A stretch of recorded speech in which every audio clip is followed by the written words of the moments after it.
Carne tá caro, leite tá caro, café tá caro. Porra, azeite então nem se fala. E o que causou essa disparidade de preços? Foi o governo? Aí que tá, não foi. Peter Jordan, há alguns dias atrás, fez um vídeo no seu canal Nerds de Negócios tentando explicar a alta dos preços dos alimentos. Eu assisti esse vídeo até o final e terminei com a impressão de que ele foi um tanto desonesto com a realidade e faltou com informações importantes na justificativa da disparada dos preços dos alimentos. Dessa forma, confundindo muita gente. Ele trouxe informações que ele quis. Já que ele deixou de trazer algumas informações importantes, eu resolvi fazer um vídeo para bater ponto a ponto de tudo que ele falou e trazer o outro lado da moeda para vocês. Antes de tudo, para quem não sabe, o Peter Jordan é um dos maiores produtores de conteúdo do Brasil e já foi considerado o maior influencer do Brasil. O cara é um dos dinossauros do YouTube. Ele é bem antigo mesmo na plataforma. Seus principais canais são Ei Nerd, considerado um dos maiores canais de cultura pop e geek do Brasil, acredite ou não, Nerd de Negócios, um dos maiores canais do Brasil sobre empreendedorismo e negócios,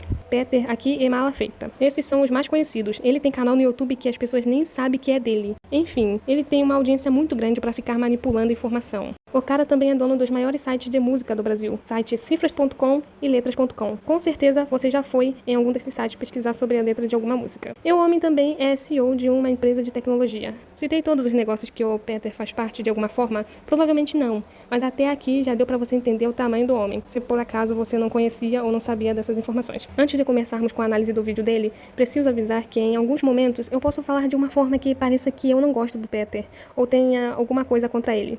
Mas não é nada disso, não tem nada de pessoal. Pelo contrário, eu acompanho 2 canais dele, gosto muito do trabalho dele, acho ele um grande empresário e um cara que tem muita visão. Mas esse vídeo que eu vou criticar, eu acho que ele realmente errou e decepcionou para um cara tão inteligente quanto ele demonstra ser, e que tem um canal grande voltado à economia. Chega de enrolação e vamos pro assunto. Tá acontecendo agora, galera, que o preço dos alimentos, né, tá nas alturas, principalmente das carnes. Picanha, que já esteve a menos de R$50 a quase 70. Cadê a picanha no prato que me prometeram, né? Então vamos entender exatamente por que a comida tá tão cara no Brasil e qual a perspectiva desse cenário melhorar no futuro. Vamos lá. Nesse primeiro trecho, já se vê que ele reconhece que os preços estão fora do normal. Ao contrário do nosso querido presidente, que disse que a inflação está controlada e a economia vai bem. Graças a Deus! Imagina se a economia não tivesse indo bem. Então esses preços fora do normal é coisa da nossa cabeça. As pessoas não estão conseguindo nem comprar café. Mas Lula já disse que a inflação está controlada. E eu já quero abrir uma citação. Abre aspas. Estamos correndo risco de ter mais um ano, 2025, com a inflação de alimentos acima da inflação média, sendo o Brasil um dos maiores produtores de alimentos do mundo. Essa frase não é minha, não é uma citação minha, eu tô citando de outra pessoa. É do André Braz, coordenador de índice de preços da Fundação Getúlio Vargas. E ele é um dos maiores especialistas em inflação no Brasil. E ele tá dizendo o seguinte: a situação tá feia e as chances de melhorar são baixas nesse ano de 2025. Sabe o que o André Braz, um dos maiores especialistas em inflação do Brasil, também disse? Que maior compromisso fiscal do governo funcionaria melhor para reduzir os preços dos alimentos. Calma aí, que daqui a pouco a gente vai falar sobre o fiscal do governo. O tal do Braz, que ele vai voltar a citar mais pra frente do vídeo dele, fez essa declaração após o governo anunciar a isenção de impostos para alguns alimentos importados. Quando o governo anunciou isso, apareceu um monte de idiota na internet falando: é isso aí, Lula meu presidente, Lula 2026. Só que tem uma questão oculta que ninguém prestou atenção. Essa medida do governo vai impactar quase nada nos preços dos alimentos, se é que vai impactar alguma coisa. Porque o Brasil é um dos maiores exportadores de alimentos do mundo. Praticamente todos os alimentos que tiveram o imposto zerado, a gente produz aqui no Brasil. Ó a pegadinha. O valor que o Brasil importa de produtos com imposto zerado representa apenas 1% do total de importações de alimentos. Se ele desse um jeito de diminuir os impostos para o produtor nacional, aí sim a gente poderia ver uma diminuição dos preços. Olha um dos alimentos que está na lista. Você toma café importado, meu querido? Se você toma, agora vai ficar mais barato. O Brasil é um dos maiores exportadores de café do mundo. Só pode ser piada. Tem sardinha importada também, ó. Você come sardinha importada? Porque eu não. Quem deve comer sardinha importada é o Lula. Em janeiro desse ano a inflação deu mais uma subida, né? Tá ali mais ou menos cerca de 0,11%. Parece pouco, parece quase nada. Só que o grupo de alimentos e bebidas subiu 1,06%, ou seja, muito acima da inflação, quase 10 vezes mais que a inflação. Segundo dados do IBGE, a inflação acumulada de 2024 foi de 4,83%. De novo, o grupo de alimentos e bebidas subiu mais, subiu 7,69%. A carne tá cara, leite tá caro, café tá caro. Porra, azeite então nem se fala. Cara, o café ficou 39,6% mais caro, quase 40% mais caro no ano passado. O óleo de soja subiu em média 29,2%, quase 30%, né? A carne aumentou 20,8%, é muita coisa. O leite de longa-vida ficou 18,8% mais caro, tipo, quase 20% mais caro. Só o abacate subiu 174% em um ano. Cara, isso é surreal. Tipo, quase triplicou o valor, né? Tudo bem que a gente pode cortar o abacate boas, mas que valores são esses, galera?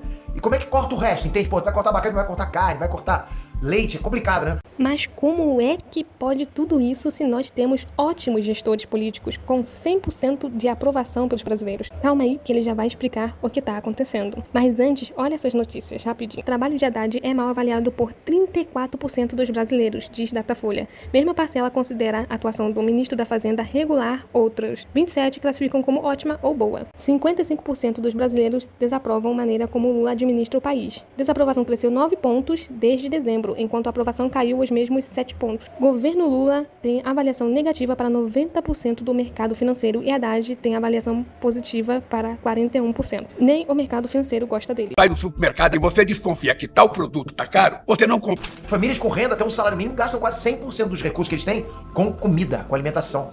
E o que causou essa disparidade de preços? Foi o governo? Aí que tá, não foi.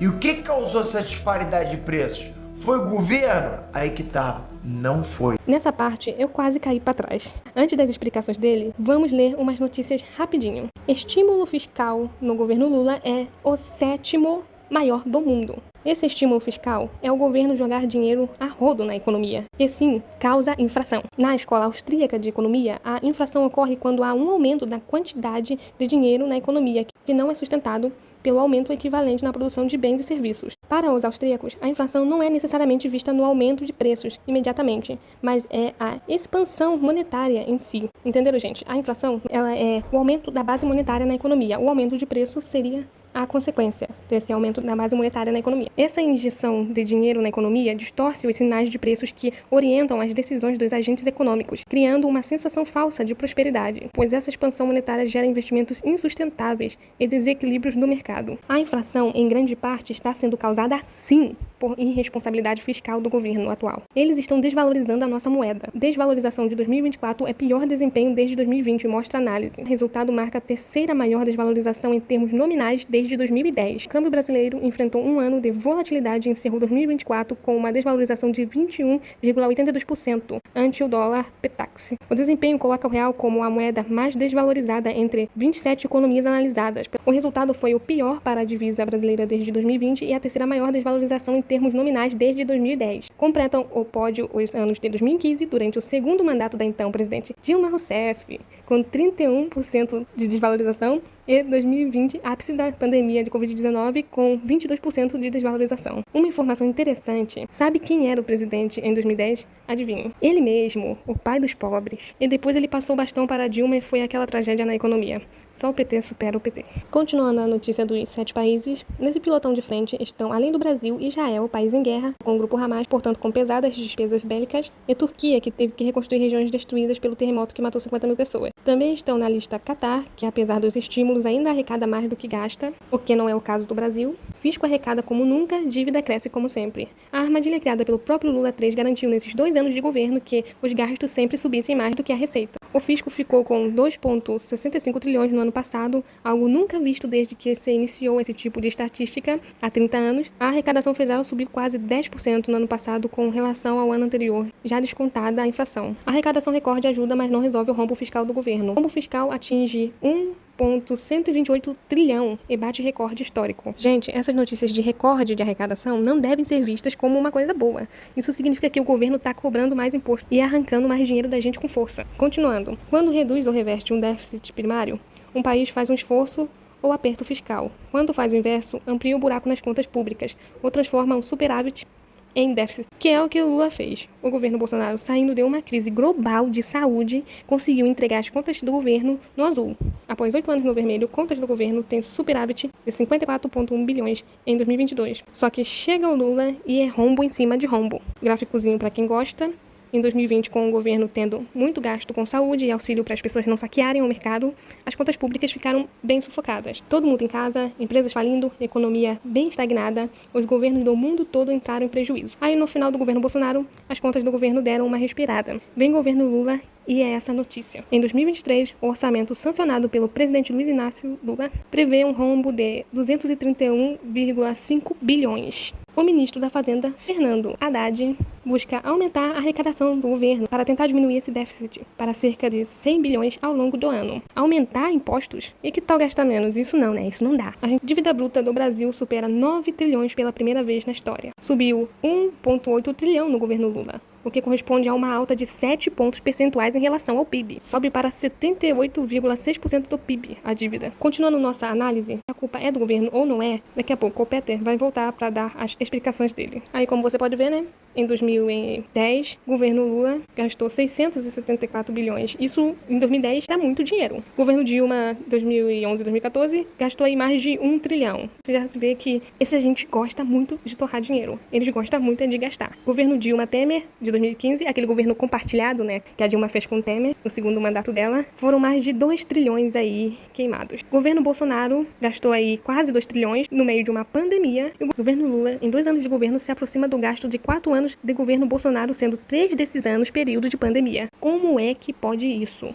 O país não está em guerra, não estamos enfrentando nenhuma pandemia, mas ele consegue gastar desenfreadamente o dinheiro suado do pagador de impostos. Será para onde que tá indo todo esse dinheiro, hein? Todo eu não sei, mas daqui a pouco eu vou mostrar para onde está indo uma boa parte dele. Vamos continuando. Mais gráficozinho só para quem gosta, só para quem gosta. Dívida bruta sobe 7 pontos percentuais no governo Lula. Gastos com juros da dívida somam 869,3 bilhões no Brasil. Aí tem as comparaçõezinhas aí com o governo Bolsonaro e rombo em estatais. Temos também déficit de 8,7 bi das estatais não é rombo, diz governo Lula. Ministra Esther Dweck afirma que o resultado negativo é apenas uma demonstração contábil e não deve ser classificada como prejuízo, pois a maioria das empresas seria lucrativa. Essa ministra tá tirando a gente de idiota, né? Não é possível. Isso é rombo, sim. A União controla 123 estatais, segundo o Ministério da Gestão. 27 delas registraram prejuízo contábil totalizando 5,3 bilhões de reais. As 10 campeãs de prejuízo no ano retrasado responderam por 4,8 bilhões, equivalente a 90% das perdas registradas. No topo da lista está uma empresa controlada pela Petrobras, com sede na Holanda. Em segundo lugar vem a Codevasf, que atua em obras nos vales dos rios São Francisco e Parnaíba. O top 10 é completado por Correios, Docas do Rio, Embrapar, Correios dando prejuízo.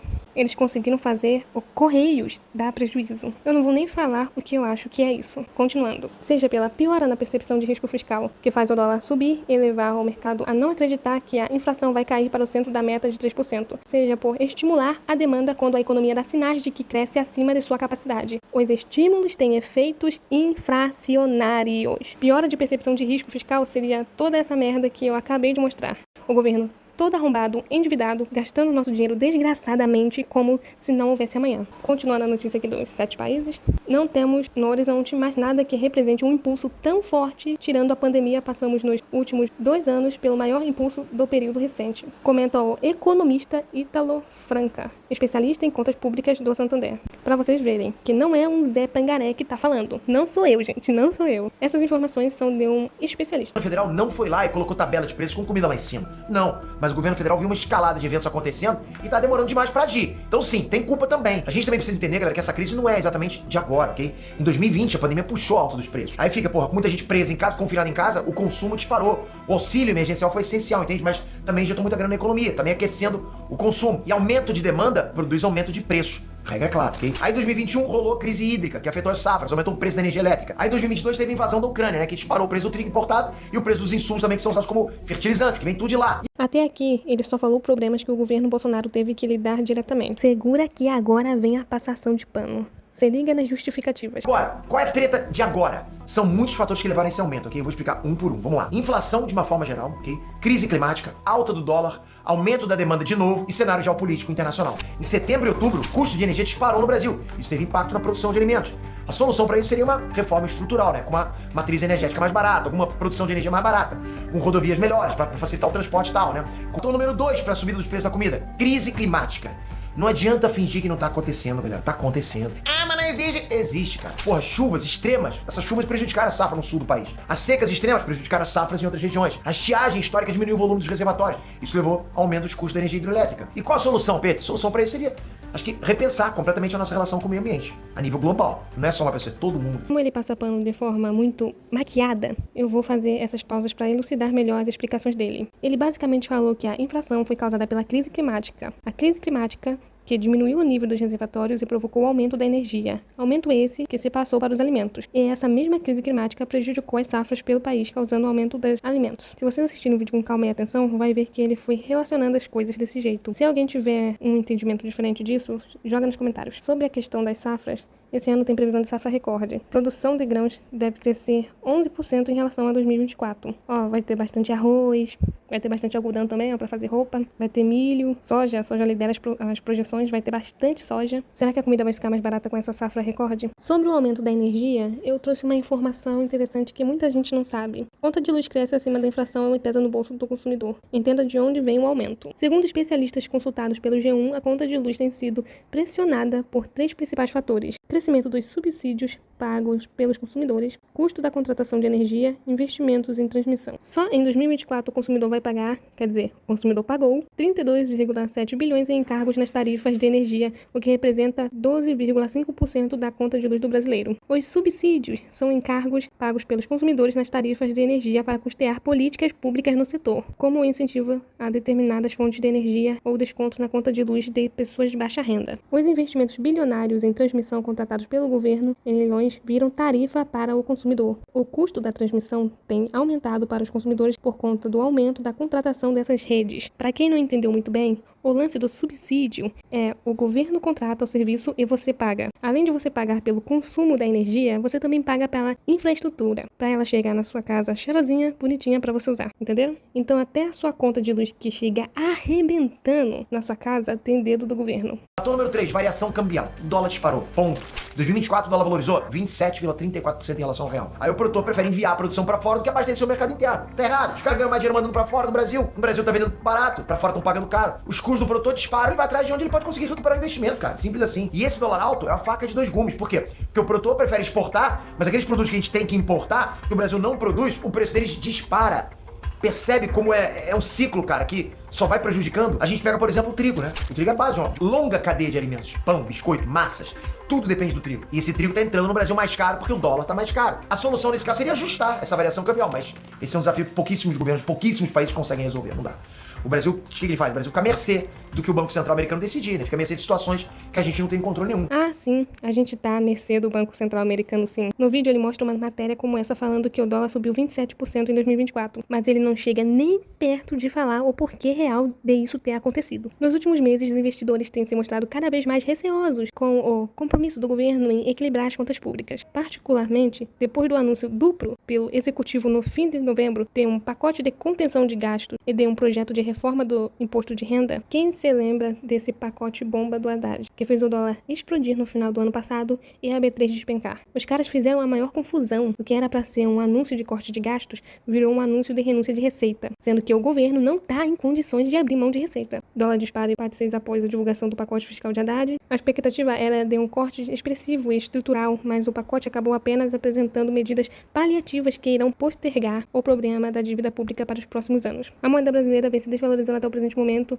e grande parte é oriunda da volatilidade vista no segundo semestre do ano, causada pela grande incerteza fiscal e política que o Brasil vem atravessando, além da ampliação das expectativas inflacionárias. 58% acham o pacote fiscal nada satisfatório. 67% dos entrevistados disseram que após o pacote ser anunciado, vão aumentar investimentos no exterior. O Banco Central realizou uma série de intervenções no câmbio nas últimas semanas a fim de reduzir a deterioração do real, vendendo um total de 30 bilhões de dólares. Mas as operações tiveram apenas efeitos pontuais nas cotações. Aí, em uma atitude desesperada, eles queimaram bilhões de dólares de um dia para o outro, para tentar conter a alta do dólar. Cara, é de um amadorismo tão grande. Eles anunciaram a isenção de imposto de renda para quem ganha até 5K, junto com um plano furado de corte de gastos. A isenção do IR para quem ganha até 5 mil é uma coisa boa? Sim, mas até quando parece que eles vão acertar, eles erram.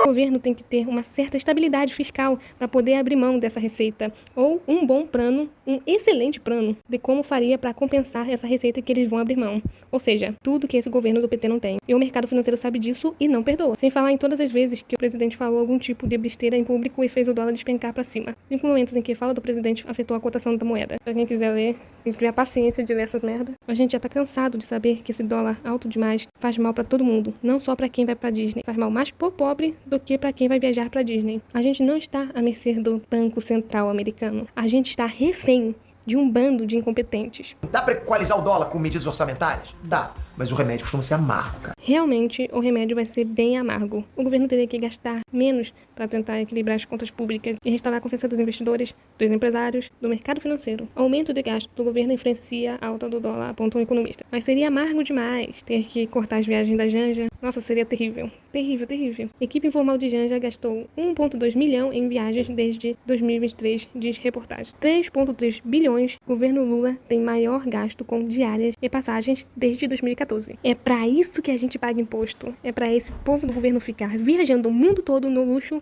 enquanto a gente não tem dinheiro nem pra comprar café. Muito menos pra sair do próprio estado. Janjapalooza e G20 custaram até 83 milhões aos cofres públicos. 4 estatais gastaram valores milionários para a realização da cúpula do G20 para o festival com shows de artistas no Rio de Janeiro. No acordo, cada uma das 4 estatais comprometeu-se a pagar 18,5 milhões ao evento. Já a Petrobras gastou 12,95 milhões. TCU vai investigar suposto uso irregular de verba pública no Janjapalooza. O Tribunal de Contas da União abre um procedimento para investigar suposto uso irregular de dinheiro público no festival de música apelidado de Janjapalooza. E aí? O que o PT tem a dizer sobre a respeito da nossa primeira-dama está esbanjando o nosso dinheiro como se fosse dela. Críticas a gastos de equipe de Janja são machismo, diz a bancada do PT. É machismo. Pronto, gente. É machismo. A gente não pode nem mais criticar como está sendo gasto o dinheiro público, que é machismo. Ela está gastando dinheiro que não é dela. Isso é um absurdo total. Falando em exportação, vale mencionar o caso específico das carnes, né? Que eu tô falando de carnes aqui, acho bom a gente falar sobre isso. Para dar contexto. Assim, em 2023, o preço do boi estava baixo no Brasil, né, dentro do Brasil. Para equilibrar as contas, os produtores começaram a bater fêmeas para vender mais lá fora. Essa estratégia é para caixa, mas só funciona a curto prazo. As fêmeas, elas são matrizes, elas geram mais bezerrinhos, né? São elas que vão criar os bezerros que vão ser os novos bois de amanhã. Leva alguns anos pro boi adulto estar pronto pro abate. Tem que demorar um pouquinho, vai bater um bezerrinho, né? Com menos fêmeas, a oferta de bois vai continuar baixa em 2024 e 2025. Então, já tô dando spoiler pra vocês. O rebanho brasileiro só vai se recompor em 2026. Menos boi é menos oferta puxa o preço pra cima de novo. Cara, é uma cadeia de burrice que acontece às vezes, né? Você quer mais um fator? Sim, a gente tem aumento da demanda. Sinto só a conclusão do último relatório do Copom, que é o Comitê de Política Monetária do Banco Central. Segundo o Copom, agora a gente tá passando por esse momento, né? Por um mercado de trabalho aquecido, ok? Aumento nas concessões de crédito e uma política fiscal expansionista. O que é isso, Pedro? O que significa? Mais gente recebendo salário, mais gente conseguindo pegar empréstimo pra investir, o governo subindo os gastos com projetos públicos. Olha os projetos públicos que o governo tá subindo os gastos, além das viagens da Janja. Após críticas a Bolsonaro, Lula eleva gasto no cartão corporativo e mantém sigilo de 100 anos no patamar do antecessor. Lula completa metade do mandato com 28% das promessas cumpridas. Isso porque tá queimando caixa pra caramba para realizações dos projetos públicos. Reeleição de Lula, um projeto de pelo menos 34 bilhões. Ou seja, 34 bilhões em populismo. O governo Lula deve gastar em torno de 30,7 bilhões de reais até 2026, com um conjunto de propostas como os programas Pé de Meia, ou mais professores, ou farmácia popular, ou gás para todos, e com política de liberação do Fundo de Garantia por Tempo de Serviço, o FGTS. Somente o Pé de Meia, o governo federal deve gastar 13 bilhões em 2025, ensinando os jovens a depender do Estado desde cedo. Foi para isso que o PT votou para garantir que essa nova geração de jovens venha a ser tão dependente do assistencialismo do Estado quanto os pais desses jovens foram. Mais um projeto público de suma importância para o desenvolvimento do país. Encher os bolsos da emissora preferida do Lula de dinheiro público. Sob Lula, a Globo recebe mais da Secom do que em 4 anos do governo Bolsonaro. Contratos de publicidade do governo com a emissora superam soma de outros 17 conglomerados de TV. Entre 2023 e 2024, a Rede Globo recebeu 177,2 milhões de reais em publicidade do governo federal por meio da Secretaria de Comunicação Secom. A oposição pede esclarecimentos sobre pagamentos do governo à TV Globo. O governo subindo os gastos com projetos públicos. Parece tudo muito bom, né? Pô, qual o problema disso, Pedro? Mas isso impulsiona o consumo. A galera compra mais. Consumo é aumento de demanda. Aumento de demanda gera inflação. Exatamente, mais gente pedindo, mais a galera colocando o preço pra cima. É regra, cara. E não é só a Copom que tá falando, ok? Lembra do André Brás, que eu falei agora no início do vídeo? Coordenador de índice de preço da Fundação Getúlio Vargas? Aquele cara que é um dos maiores especialistas de inflação do Brasil. O cara estuda inflação, ok? Ele também declarou o seguinte, abre aspas, o desemprego caiu muito, está em 6%. O desemprego em baixa também contribui para o aumento dos alimentos. Tá proibido ser feliz, galera. Se tá bom, fica ruim. Se tá ruim, fica pior ainda. E por último, mas não menos importante, que fogem completamente do controle do governo brasileiro, política externa. Isso o governo brasileiro não tem o que fazer, ok? O Copom também colocou no relatório deles que o mundo tá vivendo um cenário de incerteza, puxado aí pela troca dos governos nos Estados Unidos, né? Traduzindo, ninguém sabe o que o Donald Trump vai aprontar em seguida. Pode ser tarifa, pode ser boicote, pode ser até guerra. Ninguém sabe. Então, essa incerteza, ela deixa o mercado bolado, né? E o mercado bolado leva a aumento de preço. Vocês viram que ele já jogou o Trump na história. O cara acabou de assumir a presidência do EUA no início desse ano e já tá levando a culpa por coisa que tá acontecendo aqui no Brasil faz tempo, que é a inflação alta do governo Lula. Até aqui você já percebeu que a culpa é da crise climática, a culpa é do aquecimento global, a culpa é da guerra da Ucrânia na Europa, a culpa é do auxílio que foi distribuído na pandemia,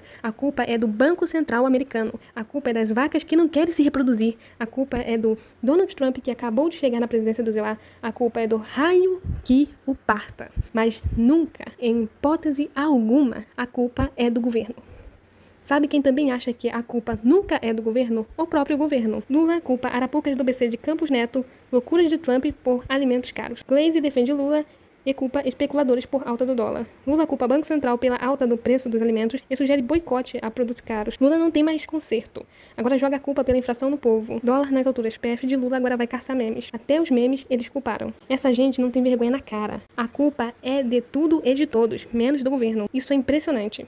É isso que me dá mais raiva. O Lula é o presidente, o Haddad é o ministro da economia. O Haddad é mestre em economia pela USP. Eles que estão no poder, são eles que governam e a culpa nunca é deles. Além de só viverem se esquivando da culpa e jogando em que não tem nada a ver, eles não resolvem nada. Ninguém toma uma atitude pra mudar a situação. Esse povo tá lá só pra viver dos nossos impostos. Não é possível. As coisas já estão chegando em um nível que a gente quer solução e não apontamento de falsos culpados.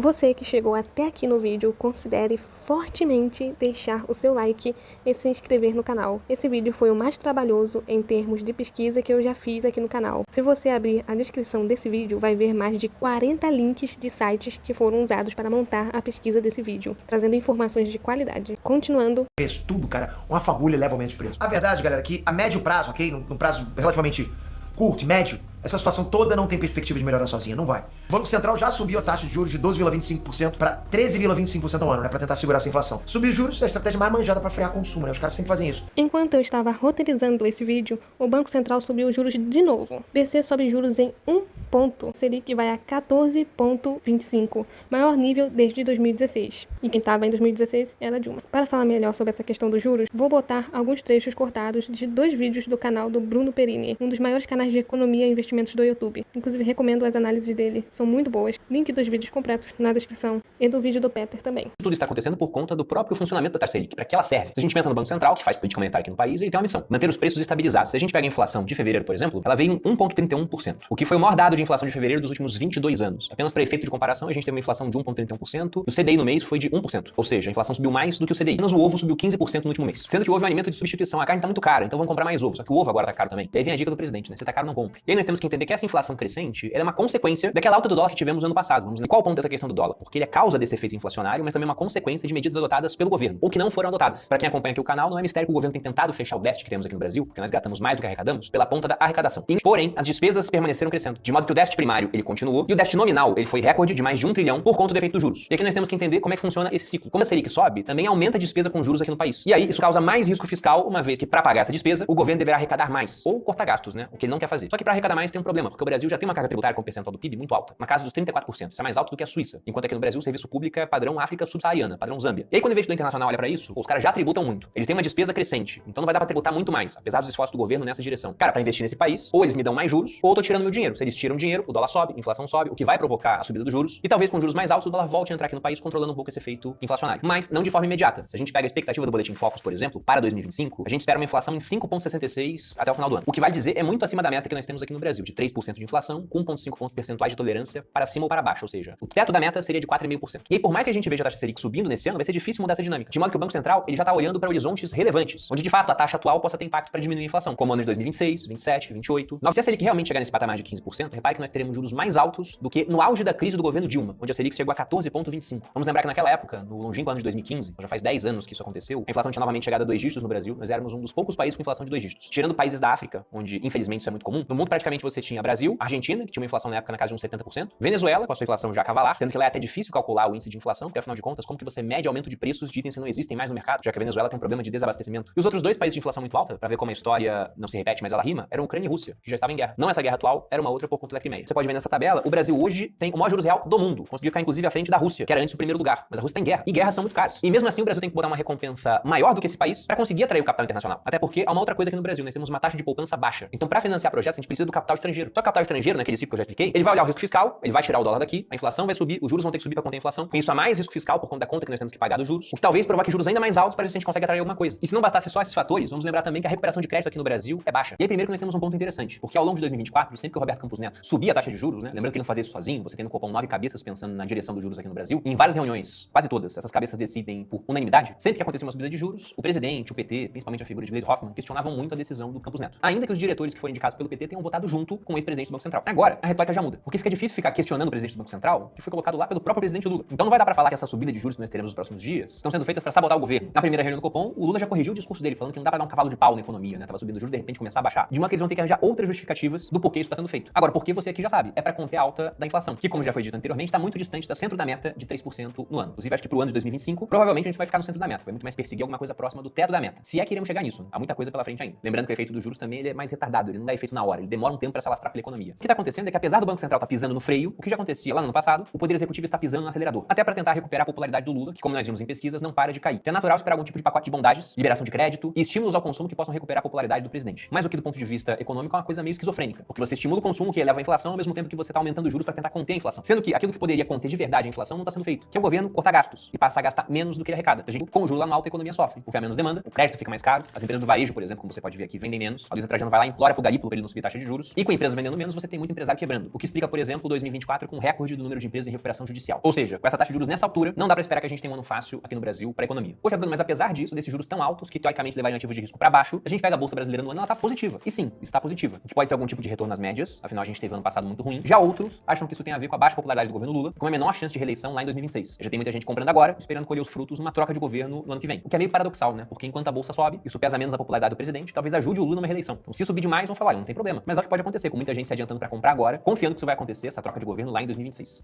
Isso é a estratégia mais manjada para frear consumo, né? Os caras sempre fazem isso. Tá aumentando a inflação, sobe juros para tentar conter. O Brasil já tem uma das maiores taxas de juros do mundo e mesmo assim corre o risco de não conseguir segurar a inflação. Só que o problema brasileiro, cara, é estrutural, é antigo, entende? É necessário sim atacar todos os fatores, tem que ir em todos os cantos, não é só um só. Aumento de juros não resolve tudo, nunca resolveu. Pode levar até um quadro chamado de dominância fiscal. O que é isso? A dominância fiscal ela acontece quando a elevação da taxa de juros não segura mais nada. Quando sobem os juros, a dívida pública também sobe. O governo perde o controle dos próprios gastos, entende? O mercado perde a confiança no pagamento dessa dívida e a gente acaba chegando no pior. Hiperinflação. Sim, galera, o fundo do poço tem um alçapão ainda por cima. Não é só fundo do poço, não, tem uma armadilha lá embaixo. O bagulho pode descer mais. Você vai descer lá embaixo, fundo do poço, abre o alçapão, você cai mais. A gente precisa ficar atento em todos os movimentos da equipe financeira do governo. É igual na agricultura, na pecuária, né? A gente tem que se preparar agora pra colher um resultado melhor lá na frente. Não adianta o governo ficar na inércia, tem que fazer, tem que tomar atitude. Por enquanto tá só na inércia. O governo não está na inércia. Tudo o que está acontecendo é resultado do plano de governo petista. Lula defende endividar o país para o PIB crescer, uma receita que já deu em desastre. O presidente Lula admitiu recentemente a disposição de aumentar déficit público para impulsionar a economia. Gasto é vida para o PT, diz Pastore. O PT não acredita que a taxa de juros baixa produz crescimento econômico. O PT acredita que gasto público produz crescimento. Vou citar uma petista que chegou à presidência da República, Dilma. Gasto é vida. Não é que temos uma visão econômica distorcida, temos uma visão ideológica. Eu acho que não é novidade que os governos de esquerda, principalmente os da América Latina, assumem uma política altamente inflacionária. Os governos de esquerda têm uma grande dificuldade de equilíbrio fiscal por serem governos muito gasteiros. Gostam de jogar muito dinheiro fora e nada convence essa gente de que eles estão errados. Eles sempre vão procurar culpados para tentar justificar o fracasso da política econômica burra deles. Lula diz que o povo nem sabe o que é PIB, mas é ele quem faz o indicador crescer. Ainda tira a gente de burro. Pior que ele não tá tão errado assim. O brasileiro médio é extremamente burro e eles têm conhecimento disso e se aproveitam bastante disso. Se o brasileiro fosse inteligente, ele nunca teria voltado a ser presidente depois de tudo que ele e o PT fez nesse país. Eu acredito que a maioria das pessoas que estão assistindo esse conteúdo político sabe o que é PIB, mas para desencargo de consciência e para nós avançarmos no entendimento da fórmula da desgraça petista de forma simples. PIB é a soma de todos os bens e serviços produzidos em um país, estado ou cidade. E o que o Lula quis dizer ao falar que é ele quem faz o PIB crescer, ou seja, a produção de riqueza do país. O crescimento artificial da economia está cada dia mais insustentável. O PIB foi inflado por gastos públicos. Essa é a fórmula do cálculo do PIB. Presta atenção nela, presta bem atenção. Nessa conta entra o consumo das famílias, investimento das empresas, ampliação de fábricas, compras de equipamentos, entre outros. Gastos públicos, gastos do governo, segura essa informação. Infraestrutura, previdência, programas sociais, etc. E balança comercial, diferença entre exportação e importação. Agora acompanha aqui o raciocínio. Carlos Caut expõe que o crescimento do produto interno bruto no Brasil foi sustentado por um volume excessivo de gastos públicos e não por ganhos estruturais na economia nem melhorias na produtividade do país. O Banco Central, por sua vez, encontra dificuldade para conter a inflação, pois, mesmo com os juros elevados, a alta liquidez na economia impede uma redução efetiva nos preços. Outro sintoma desse modelo econômico inflacionado pelo governo foi o aumento nos preços ao consumidor em 2024. Os preços de alimentos e bebidas subiram 7,69%, quase o dobro da inflação oficial. Entenderam? O modelo econômico deles é elevar o PIB através de gastos públicos, o que é uma tremenda de uma burrice. Crescimento através de gastança e endividamento não é sustentável a longo prazo. Inclusive, pode quebrar o país nessa brincadeira. Eles esqueceram de todos os outros componentes da fórmula do PIB, que precisam estar em equilíbrio com os gastos do governo, e estão focando simplesmente em gastar exageradamente. E isso eles fazem com muito gosto. Aí, em 2026, nas campanhas políticas, ele vai encher a boca para falar que ele fez o PIB do Brasil crescer. Ele, o Lula, né? Vai falar que fez o PIB do Brasil crescer em não sei quantos por cento. Ou alguém do PT vai vir falando no governo do PT a economia cresce. O PIB cresceu não sei quantos por cento. Ah, mas o brasileiro não é burro, que não sabe o que é PIB? Sim, mas eles vão vir vendendo o crescimento artificial que eles fizeram como uma coisa positiva. E o pobre burro vai acreditar que o presidente está fazendo algum bem pro país. E tem gente que sabe o que é PIB, mas não sabe do crescimento artificial dele que o governo está fazendo. Mas me diz aí, o que adianta o crescimento da porcentagem do PIB se os preços das coisas não param de subir e o governo está quase quebrado? Dane-se se essa droga cresceu 0,5% ou 1% artificialmente. As pessoas querem ir no mercado e comprar carne, conseguir comprar café. As pessoas querem viver com dignidade e não com necessidade. Para concluirmos, Peter Jordan passou pano sim por governo Lula. Passou pano de forma maquiada, velada e disfarçada. O link do vídeo completo dele está na descrição desse vídeo. Vocês podem ir lá assistir e vão ver que eu não manipulei e nem editei as falas dele. O vídeo dele é o que é, uma passação de pano vergonhosa. Ninguém mais consegue defender esse governo. Todo mundo que apoiou o PT tá pulando pra fora desse Titanic. O Felipe Neto, ex-passador de pano oficial do PT, deu um salto vergonhoso pra fora do barco. Aí abriu uma vaga e o Peter Jordan quer entrar pra dentro desse barco afundando. Ele não faz que nem o Felipe Neto, que levantava a bandeira do PT em público e botava as caras na internet pra defender o Lula de todas as formas possíveis, mas claramente durante o vídeo todo ele tenta isentar o governo da responsabilidade do que tá acontecendo na economia. O vídeo todo ele tirando a responsabilidade das costas do governo atual e tentando transferir para outras coisas. Não tô falando que a tal das questões climáticas é mentira, mas não tem como fingir que o governo não é o grande culpado pela disparada da inflação. Olha o tanto que eu trouxe de informações e fatos econômicos de 2 anos de governo nesse vídeo e ainda ficou coisa de fora. Se você sair desse vídeo pensando que a culpa da derrocada da economia do Brasil é exclusivamente do aquecimento global, você é um idiota. Você merece o PT, você só vai passar a enxergar a verdade quando tiver que disputar o capim com o cavalo.